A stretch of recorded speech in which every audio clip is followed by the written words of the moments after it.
আমার ঘর অন্ধকার কেন? এই ঘর এত অন্ধকার কেন? এই ঘরের মধ্যে লাইট নাই, এই ঘরের মধ্যে আলো নাই। তোমরা সরে যাও, আমি এই মুহূর্তে আলো জ্বালাবো। এই মুহূর্তের মধ্যে মনে করবে মনে হয় বিদ্যুৎ চলে গেছে। এই জন্য ঘরের মধ্যে মোমবাতি জ্বালানোর জন্য তখন হাতের মধ্যে তখন গ্যাস লাইট নিবে, হাতের মধ্যে ম্যাচ নেবে, মনে মনে ভাববে মোমবাতি আমি জ্বালাবো। এই মুহূর্তের মধ্যে মুনকার নাকির তখন ডাক দিয়ে বলবে, আল্লাহর বান্দারে, এটা কিন্তু দুনিয়া না, এটা হলো কবরের জীবন। কবরের জীবন তোমার শুরু হয়ে গেছে। আল্লাহু আকবার কাবীরা। এই মুহূর্তের মধ্যে তখন তার কাছে জানতে যাইবে, মার রাব্বুকা ওয়া মা দীনুকা মান হাদার রাজুলুল্লাযী বুইসা ফীকুম। আল্লাহর বান্দা ওই সময় ডাক দিয়া বলবে, ও মুনকার নাকিরেরা, তোমরা শুনে রাখো, আমার রব হলেন আল্লাহ, রব্বি আল্লাহ, দীনি আল ইসলাম। এরপরে বলবে, হাদা সাইয়্যিদুনা মুহাম্মদুর রাসূলুল্লাহ সাল্লাল্লাহু আলাইহি ওয়াসাল্লাম।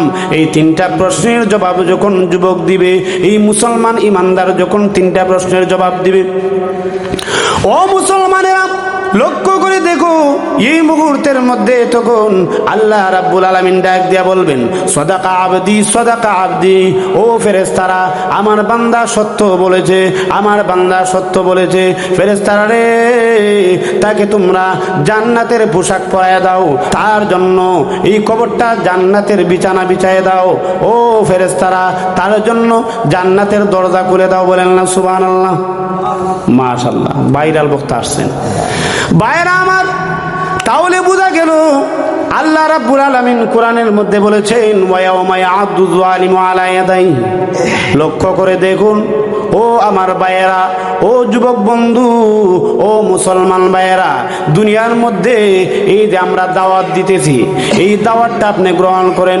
এই দাওয়াত যদি গ্রহণ না করেন, আমি যে এখন আমাদের দাওয়াত দিতেছি, সৎ পথের উপদেশ দিতেছি, এই উপদেশ যদি গ্রহণ না করেন, কিয়ামতের কঠিন ময়দানে ওই সময় তখন ডাক দিয়া বলবেন, হায় আফসোস, হুজুরের কথা যদি মানতাম। ও আমার ভাইয়েরা, পাপিষ্ঠরা তখন ডাক দিয়া বলবে, দুনিয়ার মধ্যে যদি নামাজ পড়তাম, দুনিয়ার মধ্যে যদি রোজা রাখতাম, দুনিয়ার মধ্যে আল্লাহর বিধিবিধান যদি মেনে চলতাম, তাহলে কতই না ভালো হতো। এই জন্য কিয়ামতের কঠিন ময়দানে যেন আমাদের আফসোস করতে না হয়।